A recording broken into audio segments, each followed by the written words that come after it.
Friends, in last lecture we have completed the histology of testes related to human male reproductive system.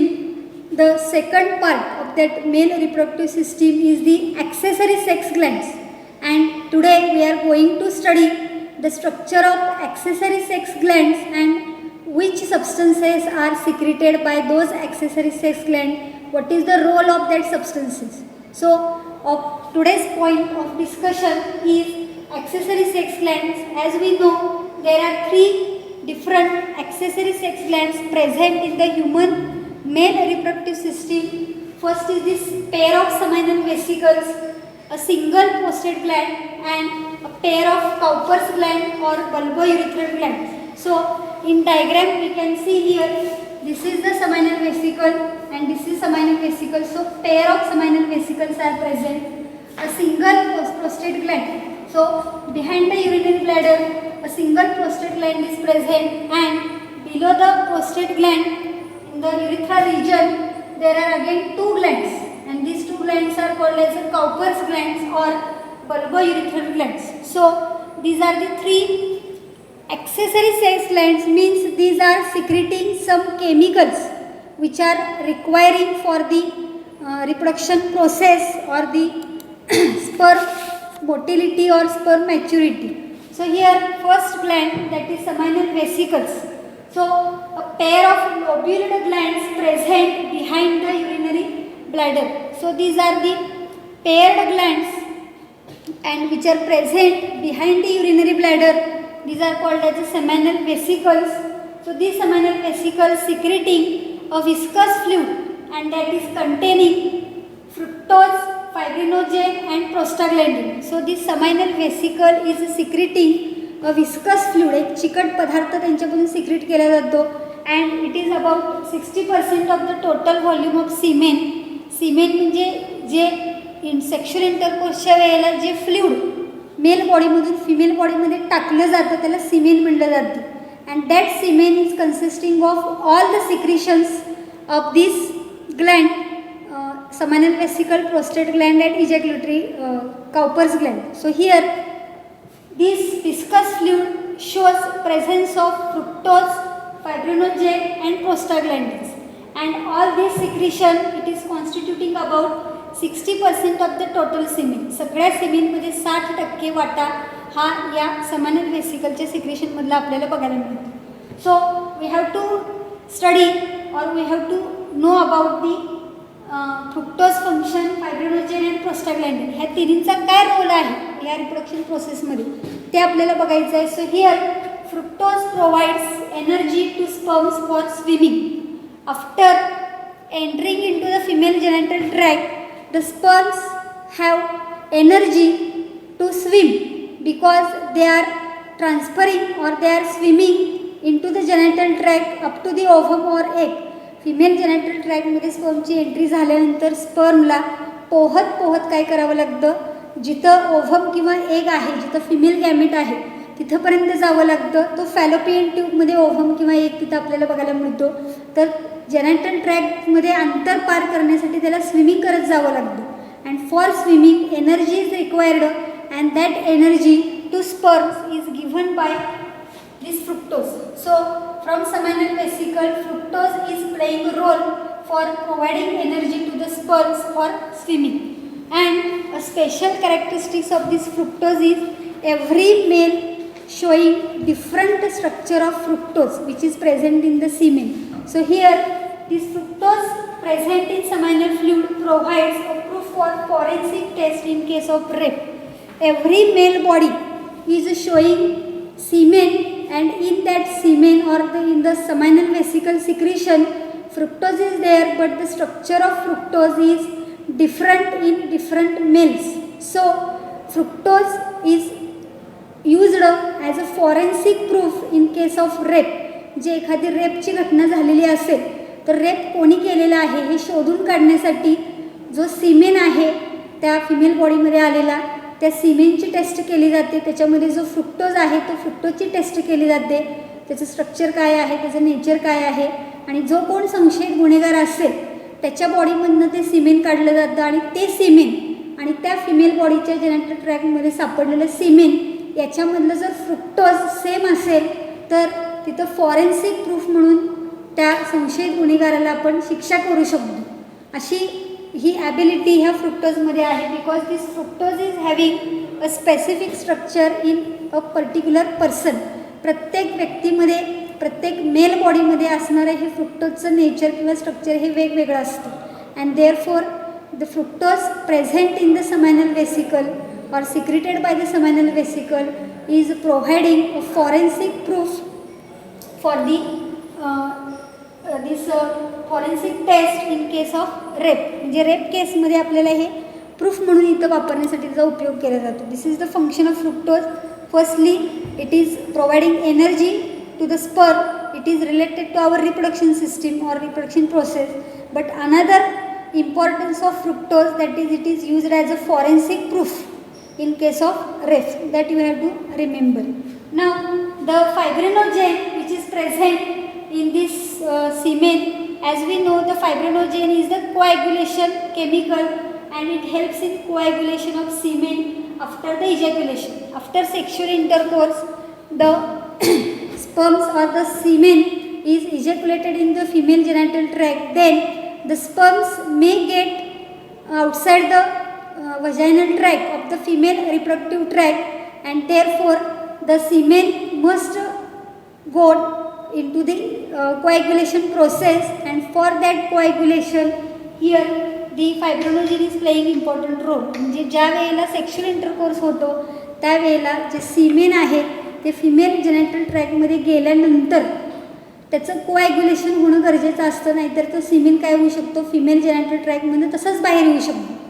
आणि ते होऊ नये म्हणून सिमेनचं coagulation होणं गरजेचं असतं. आणि ते कोॲग्युलेशन होण्यासाठी इथं फायब्रिनोजेन काय करत असतो, महत्त्वाचा रोल प्ले करत असतो. आणि थर्ड जे सबस्टन्स आहे, केमिकल आहे प्रोस्टाग्लॅन्डिन. हे कशासाठी सिक्रेट केलं जातं, तर prostaglandin stimulate contraction in the female reproductive tract to help the process of fertilisation. ज्या वेळेला स्पर्म स्विम करत करत त्या फिमेल जेनेटल ट्रॅकमध्ये जात असतात त्यावेळेला त्या फिमेल जेनेटल ट्रॅकचं कॉन्ट्रॅक्शन घडवून आणण्याचं काम ह्या प्रोस्टाग्लॅन्डिनकडून केले जाते, की ज्याच्यामुळं फर्टिलायझेशनची प्रोसेस आहे ती फास्टली काय केली जाते, कंप्लीट केली जाते. असे हे 3 केमिकल सबस्टन्सेस आहेत जे समायनल वेसिकलमध्ये सिक्रेट केले जातात. फ्रुक्टोज, फायब्रिनोजेन आणि प्रोस्टाग्लॅन्डिन. त्याचा रोल आपण आत्ता बघितला. So this is the first accessory gland related to this human male reproductive system. So here the question is related to that. Seminal plasma in human males is rich in. जो seminal plasma आहे तो कशामध्ये rich असतो, fructose calcium, glucose calcium, DNA testosterone आणि ribosome potassium. So here just we have seen the option is fructose and calcium. It is rich in the seminal plasma. Next gland here is the prostate gland. It is a single gland. Prostate gland एकच असते and it is made up of 20 to 30 lobes which open separately into the urethra. This prostate gland is having 20 to 30 lobes. म्हणजे त्याच्यामध्ये पण छोटे छोटे कप्पे असतात. ते किती कप्पे असतात, 20 ते 30 कप्पे असतात. and this prostate gland is opening separately into the urethra. It is not combined with other accessory glands like seminal vesicle or ejaculatory duct. Prostate gland is opening separately into the urethra. This prostate gland is secreting a fluid that is called as a prostatic fluid, which is about 30% of the total semen and it is whitish and alkaline. semen मधलं 60% आपण बघितलं seminal vesicle मध्ये secretion असतं आणि 30% जे secretion आहे ते कोणापासून केलेलं असतं, प्रोस्टेट ग्लँडमधून केलेलं असतं. And it is whitish colour and it is alkaline in nature. So this secretion it is being alkaline, it is neutralising the acidity of the vaginal secretion.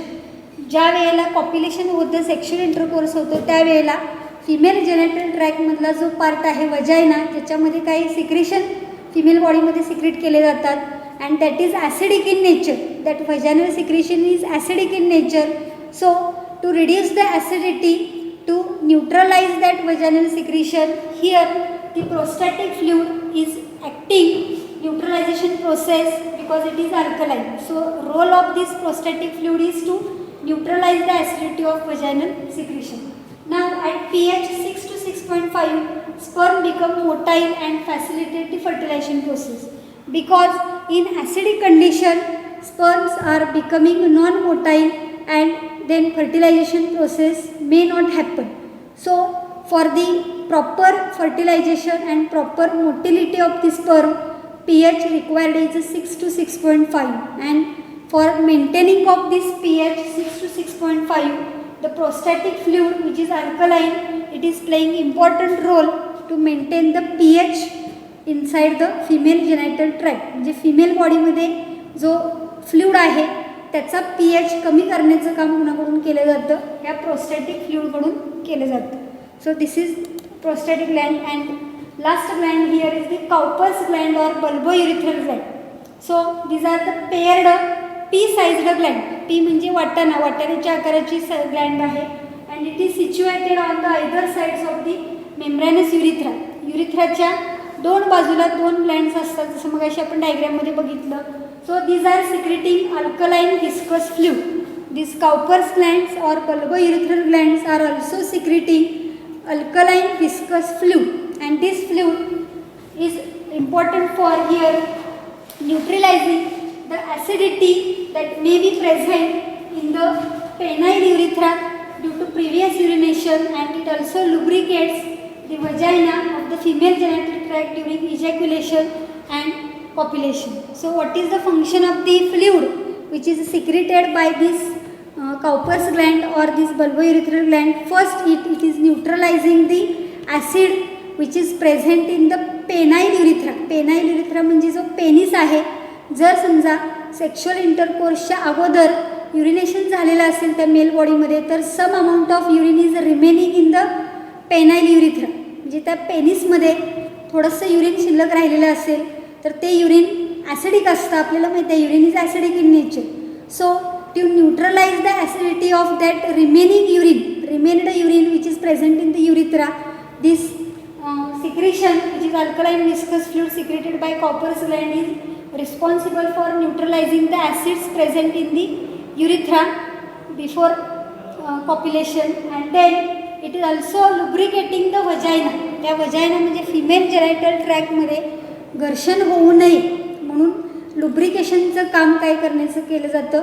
त्या कॉपर्स ग्लँडमधल्या सिक्रेशनकडून केलं जातं, and it is facilitating the process of ejaculation and copulation, की ज्याच्यामुळं mating किंवा sexual intercourse किंवा कॉप्युलेशन हे proper वेमध्ये केलं जातं, आणि इजॅक्युलेशन ऑफ स्पर्म, म्हणजे स्पर्मची एंट्री त्या फिमेल जेनायटल ट्रॅकमध्ये अगदी सहजरित्या होण्यासाठी त्याचा वापर केला जातो. So this secretion is very much important for this both functions, neutralizing the acid present in the penile urethra and then lubrication of the female genital tract for proper ejaculation and proper copulation. Okay, so these are the three glands which are helping the process of reproduction in male body. And here the last point related to this human male reproductive system, semen. Semen, it is a fluid ejaculated by male during sexual act. Means when sexual intercourse is taking place, a fluid is ejaculated by male into the female body. Male बॉडीमधून female बॉडीमध्ये एक fluid इजॅक्युलेट केलं जातं, त्यालाच इथं सीमेन म्हणलेलं आहे. This semen is consisting of seminal fluid which is called as a whitish fluid. It is consisting of 60% seminal fluid, 30% prostatic fluid and about 10% sperms. हे त्याचं कॉन्स्टिट्यूशन आहे. A single ejaculation releases about 400 million sperm. एका single इजॅक्युलेशनमध्ये, एका single sexual इंटरकोर्समध्ये जवळजवळ 400 million sperms काय होत असतात female बॉडीमध्ये सोडले जातात. Only one sperm fertilises the ovum from this sperm. त्यातला फक्त एकच स्पर्म ओव्हमच्या फर्टिलायझेशनसाठी मदत करतो. And here the release of large number of sperms ensures the fertilisation process. Hence large number of sperms are getting entered into this female body, and therefore the fertilization process is here completely takes place due to this large number of sperms. So in this way we have completed about the male reproductive system. 3 ते 4 lecture आपण याच्यामध्ये बघितलेले आहे. 3 लेक्चरमध्ये आपण याची माहिती बघितलेली आहे. So I hope you understand the points related to this male reproductive system. In next lecture we have to starting female reproductive system. Till then, thank you.